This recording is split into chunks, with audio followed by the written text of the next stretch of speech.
Hello and welcome to Cambridge Uncovered. We have a very special episode today as this commemorates the 30th episode on air.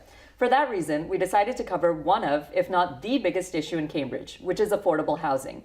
As we have seen in the 2017 municipal elections, housing is a key concern affecting the entire community. Today on Cambridge Uncovered, we're going to discuss some of the most pertinent issues in housing and how they impact Cambridge with the help of 3 experts and community leaders. We're joined by Peter Daly from Homeowners Rehab Inc, a private nonprofit housing corporation dedicated to affordable housing opportunities, Deborah Ruhe from Just to Start, an owner and developer of affordable housing in Cambridge, and Dennis Benzan, community advocate and former vice mayor of the city of Cambridge. And I'm your host, Priyanka Deo. I'll be moderating today's discussion. Let's get started. So my first question to you is, how did you get into affordable housing in the city of Cambridge, and how long have you been residents of Cambridge? Well, first of all, congratulations on your 30th show. Thank you. Very excited. I think that's great, and it's great to be here with all of you, with Peter and Deborah. I think, for me, I grew up in the city. I grew up in a housing development called Columbia Terrace. Okay. And it was a development that was made primarily of families that came from Puerto Rico and Dominican Republic to work in factories in Kendall Square. That community is nowadays pretty much non-existent. And a lot of it has to do with the pressures of housing and the change in the economy. We went from a manufacturing economy to a science-based innovation economy. And so, there are a lot of challenges that we face in our city around housing. And it's not an easy task. A lot of families have been displaced in our city. A lot of families are not ending up in a new economy, therefore they can't afford, high housing, cost of housing. So, it's up to a lot of these folks here to help us meet some of these challenges. And as you said, Peter, before we started airing, that affordable housing was one of your favorite topics. Favorite topics. I started working in the field of affordable housing in 1979. I was running a home improvement program, which both Deborah and I still run to this day, for an organization called Riverside Cambridgeport Community Corporation. When I found that job, it was like being in heaven. I just couldn't believe that I'd have the opportunity to do so many wonderful things, basically giving out loans and grants to low-income homeowners so they could stay in their homes. So I knew right then that was the field that I wanted to be in, and dedicated my life to it. Great. And Deborah? So I've been with Just to Start for a little over 4 years, and I'm a resident of Cambridge and have lived here since the year 1997, so 20 years actually. And I'm a resident of Cambridge because I love what the city stands for, both in its commitment to progressive politics and in its commitment to affordable housing is one example of it. And I've only been in affordable housing for these 4 years, but I've been leading nonprofit organizations, and Just to Start has been around for 49 years. It'll be 50 next year. And it got its start in the Wellington-Harrington neighborhood of Cambridge, which was, back in those days, kind of blighted and under attack from all kinds of urban renewal efforts that were starting to happen. And we've been doing affordable housing since the 70s. Great. So it really seems that, I guess I'm the newest member of Cambridge, it looks like. I just came last year. But I do see a lot of that affordable housing is a major issue. For example, there is construction going on Mass and Main, if I'm not mistaken. Dennis, I think you can speak to that a little bit. Yeah, so just before I left the council, Mass and Main was one of the biggest projects to come before the ordinance committee, which I co-chaired along with Councilman Dennis Carlone. And that particular project, from beginning to end, was incredibly challenging. And it was challenging in a number of ways. One is, determining the right number of inclusionary units, and we were able to push that project to 20%, which was unprecedented really across the country at that time. The law now in Cambridge is that all units with 10 or more have to have 20% inclusionary units included. And the other challenge is that we have very limited land, and so you have to go up in order to create a certain number of units. And so that was a challenge for many of my neighbors, and there were others that were willing to sacrifice height for housing. And that particular project is going to give us about 65 units, I believe, if I recall, of affordable housing for families that otherwise wouldn't have it. And I tried to put myself in position of a young child growing up in Columbia Terrace with 45 families. We had about 45 units in Columbia Terrace. And so when folks would say to me, hey, that's not a significant number of units that's being included in Mass and Main, I would say, well, 45 units in my development made a community. So certainly 65 is going to make a great community. It's going to give 65 families a chance to stay in our city. Mm-hmm. And now, Peter, you've been in affordable housing since 1979. That's correct.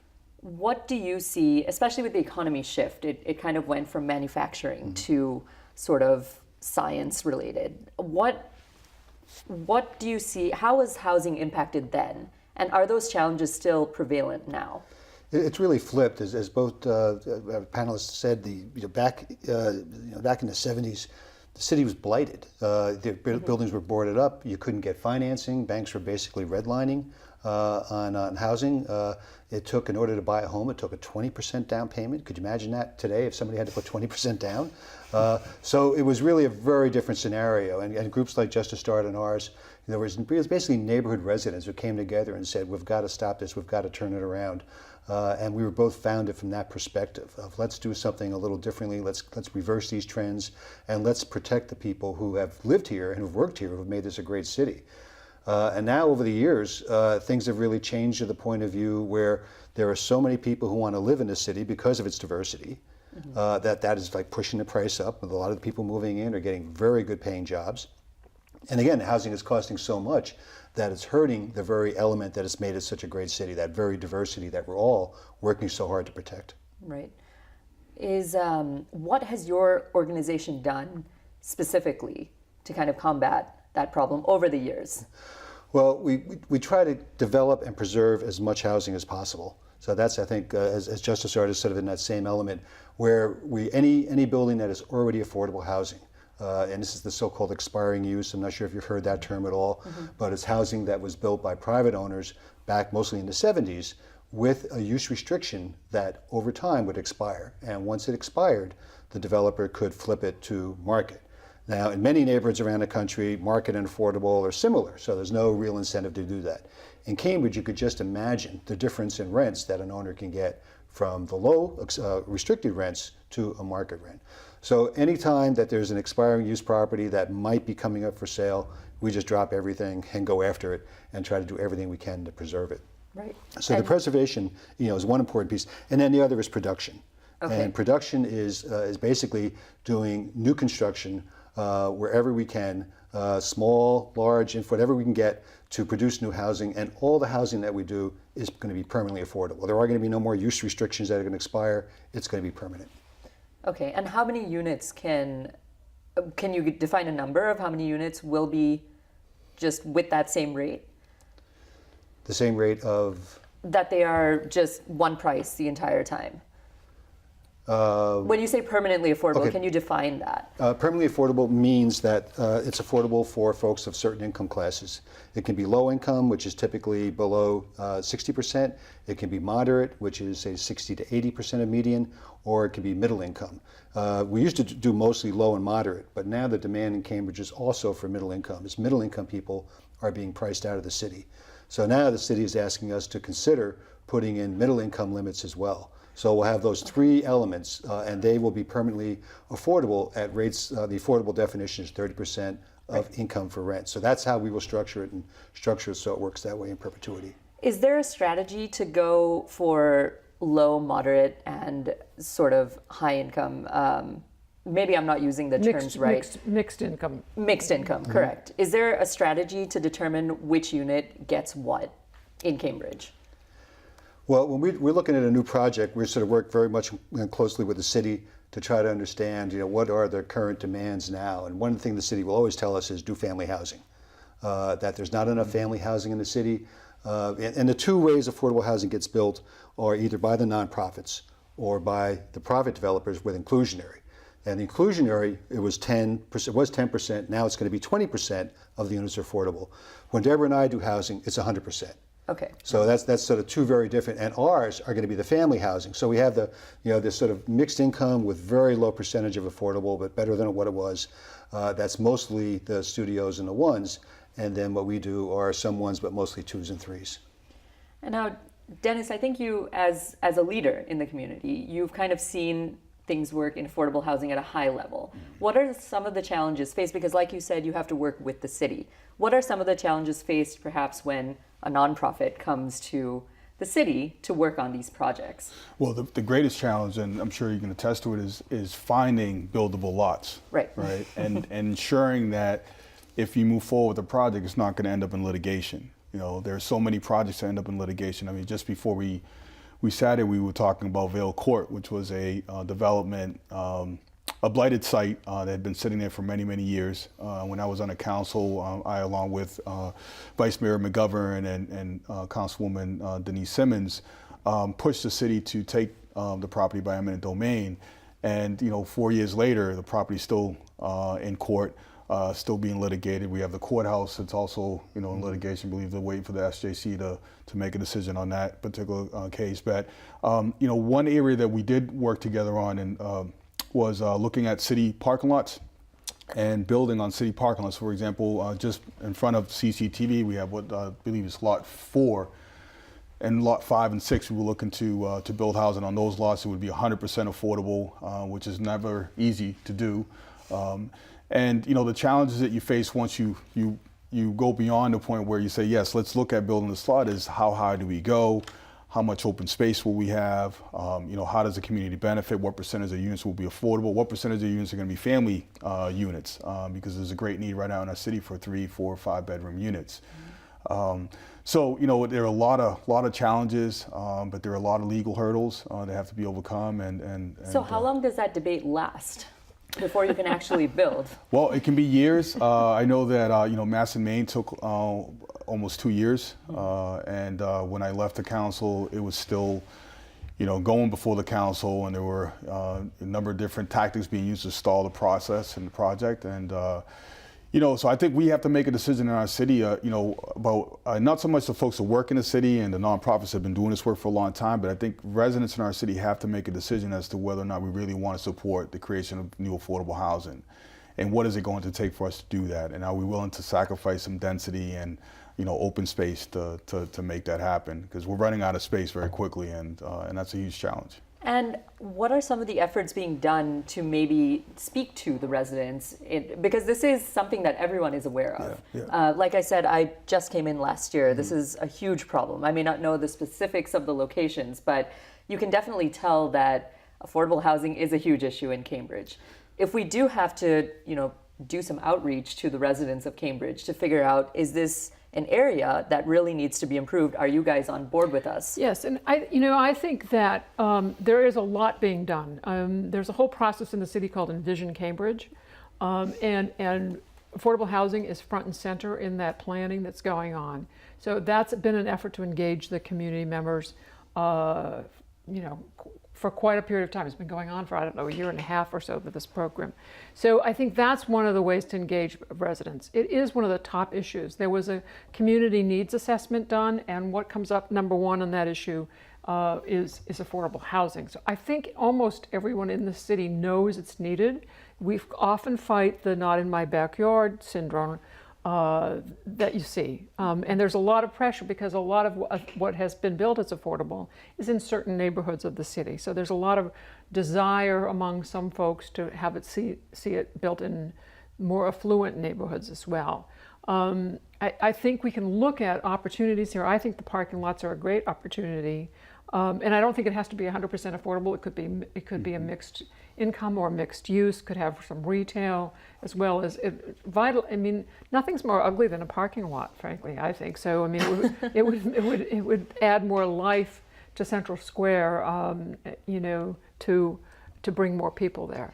I think one of the things that our organization's doing, because, we're constantly out, I'm sure you are too, out looking at lots, looking at things, and I don't know about you, but we've lost out on a number because we just can't pay high enough.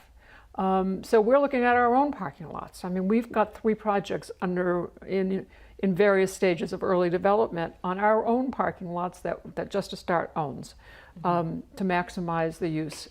And that's kind of what you have to do in a city like this. But don't you think residents' parking is also a huge issue in the city of Cambridge? Don't you think residents would fight back and say, we need parking spots as well? You can build under. You could put the parking under buildings. and not lose your parking altogether. That would be the best of both worlds. You can have a way to do it. And those are always major, those are big conversations that take place in the community because a lot of folks do not want to give up parking. But when you talk about housing that's being created along the red line, it's transit-oriented housing. We're spending a lot of money to make the city a lot more bike friendly, to encourage people to ride bikes to and from work.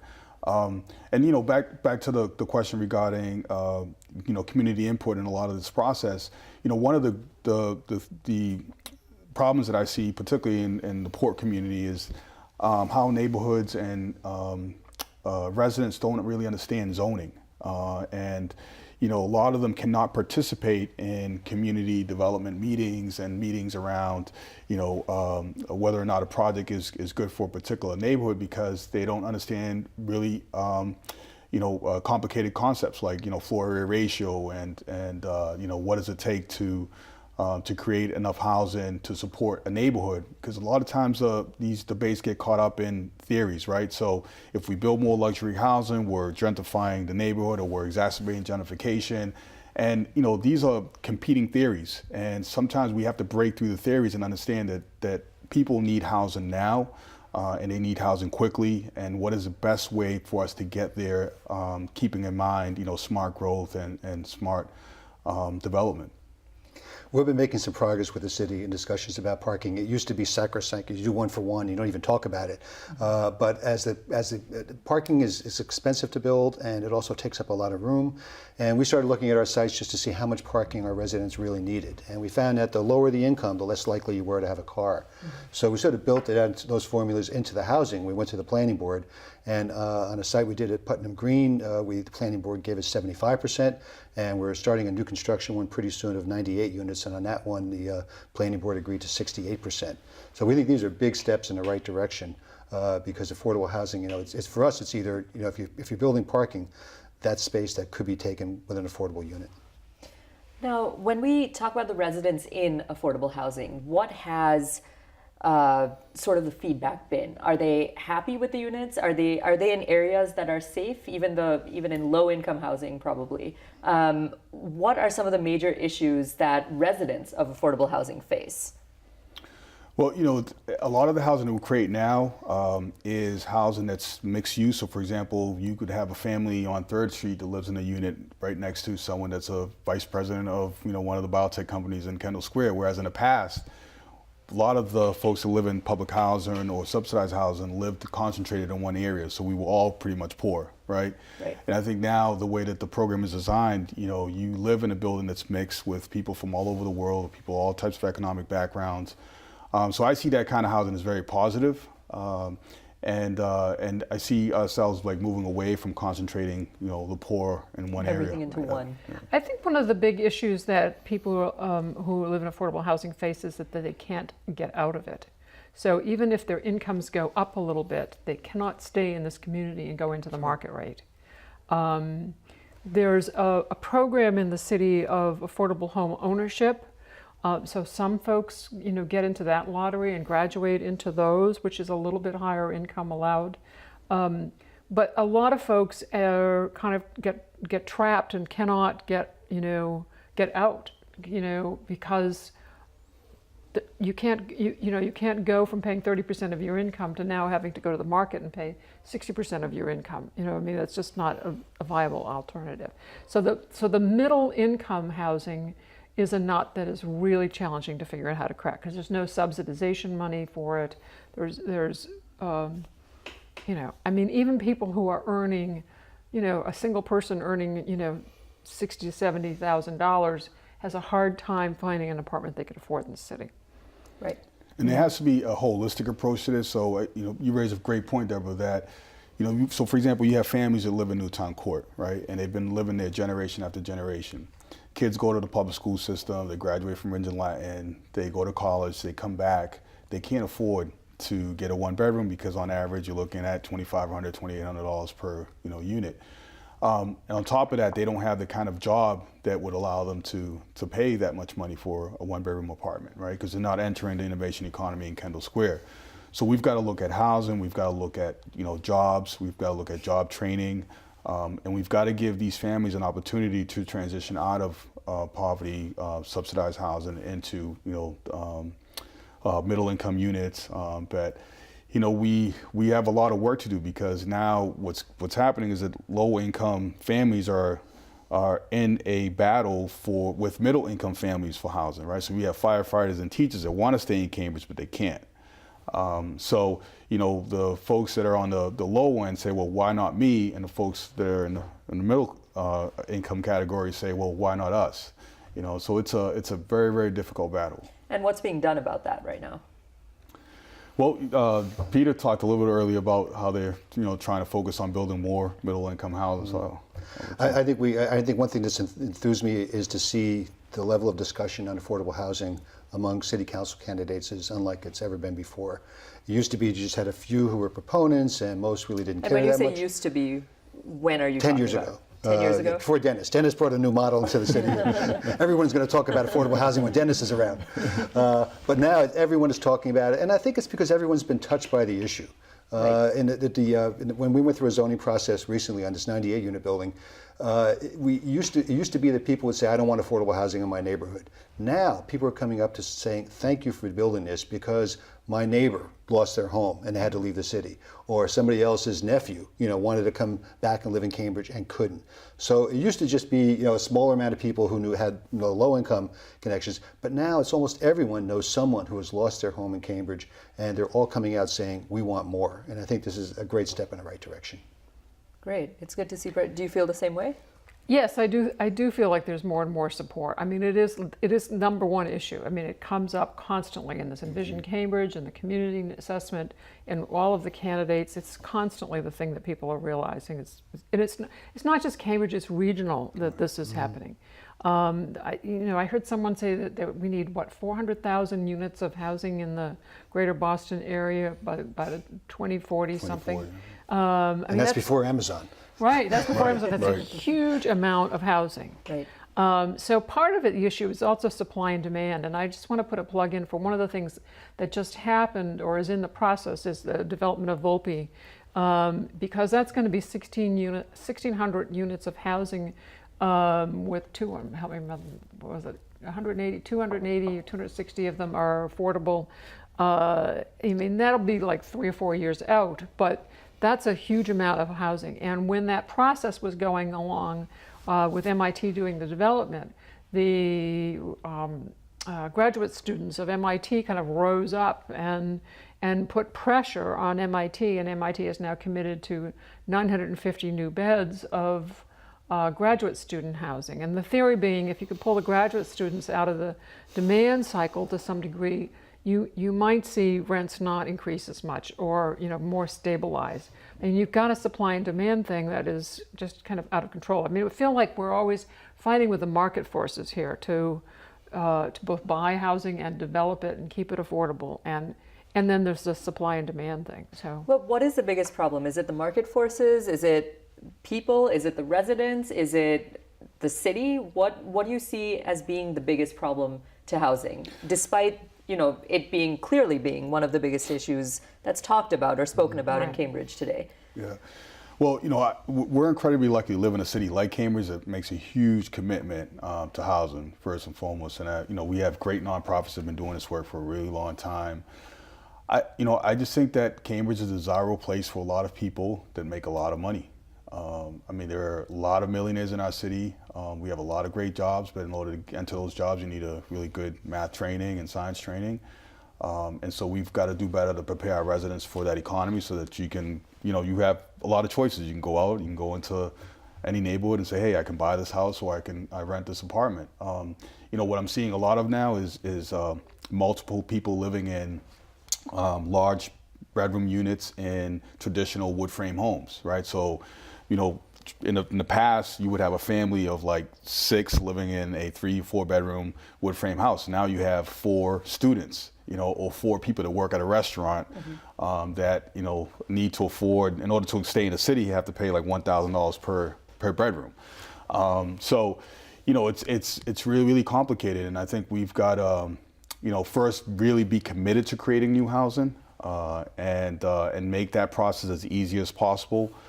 keeping in mind that we want to build quality units and make sure that the buildings actually look nice and that they fit, the historical architecture in our city. So we've got a lot of work to do, but I think we're doing great. And how can the residents get involved? As you said, there's a lot of millionaires that live in Cambridge, a lot of residents that are high earners that are coming to Cambridge that can afford it. How can they get involved, and why should they get involved? I think you mentioned Envision Cambridge before. Right. Well, that's a process that's been going on. I think trying to plan, have a longer term plan and a vision for the city, which I kind of applaud that outcome, and I hope we'll see it soon. So that we know what the city stands for. I think that needs to underline everything. I mean, the city has a huge commitment. We give 80% of our Community Preservation Act funding to affordable housing. We have the 20% inclusionary zoning. I mean, we have a lot of resources, so we are really lucky in that way. So I always want it to be a glass half empty, because there's a lot of really good things happening here. And I do feel, you asked the question about what's the biggest challenge. I mean, I think there's the market, and how do you compete in a market-oriented world? I mean, we see what happens in healthcare with that. It's a challenge. I also think the city's got to grapple with the density factors and the zoning to support the density factors. I mean, it is not your grandfather's Cambridge. I mean, we're not producing candy anymore in East Cambridge. We're producing biomedical science. So I think the time has come that we have to see that the city's got to have some more density. And how to do that in a thoughtful, careful way is important. And I think we have to have a city that is willing to exploit the resources that we have, namely like the parking lots. I mean, I don't know how many hundreds and hundreds of units could go on those parking lots, but a lot. That would help. I mean, the biggest challenge in development is this cost-resource ratio. And in the best scenario, the costs are stable or going down a little bit and your resources are increasing. We have the opposite scenario. We have the time when the costs are going up, both land costs, construction costs, because of everything that's going on right now in the metropolitan areas, driving construction costs up and related soft costs also going up at a time where resources are being constrained, especially at the federal government level.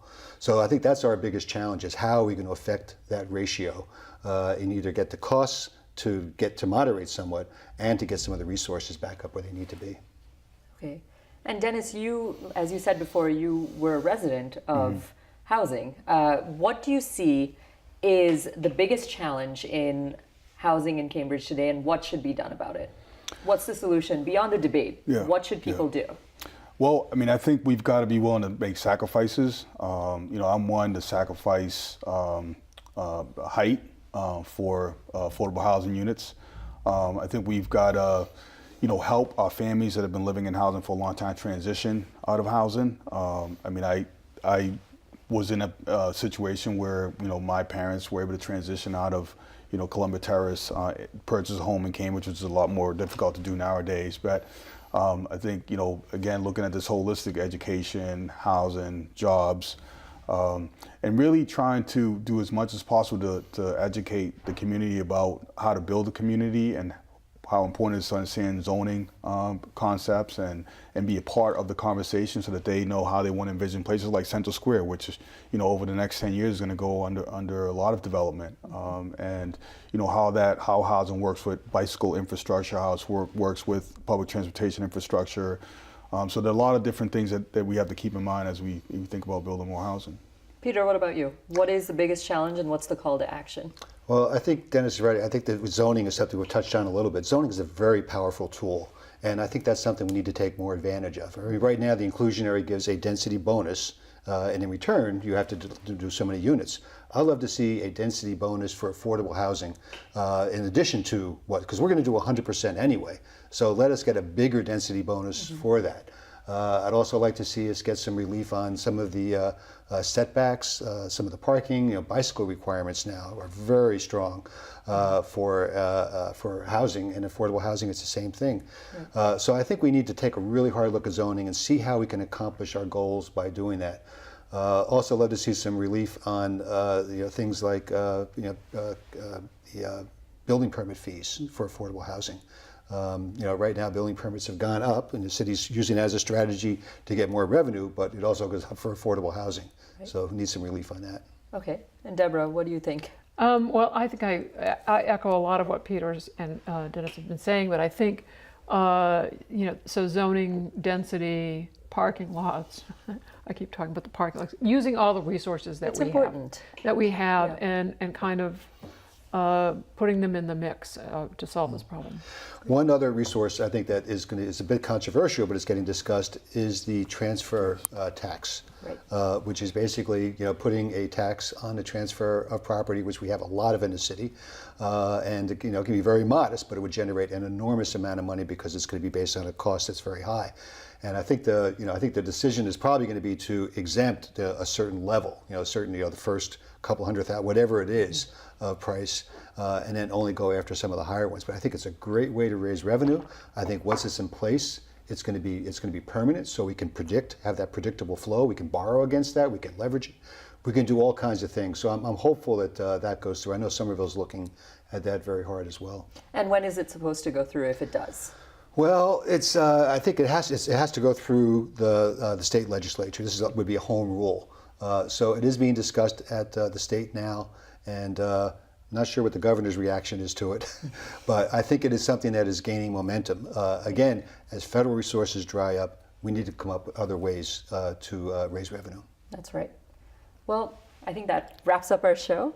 So thanks again to my guests for being on. Again, they are Peter Daly from Homeowners Rehab Incorporated, Deborah Ruhe from Justice Start, and former Vice Mayor Dennis Benzan. If the issue of affordable housing affects you in any way, we will have some contact information for you right after this. Full links will also be provided on neighbormedia.org. And with that being said, that wraps up our 30th episode of Cambridge Uncovered. I'm Priyanka Deo, and thanks for watching.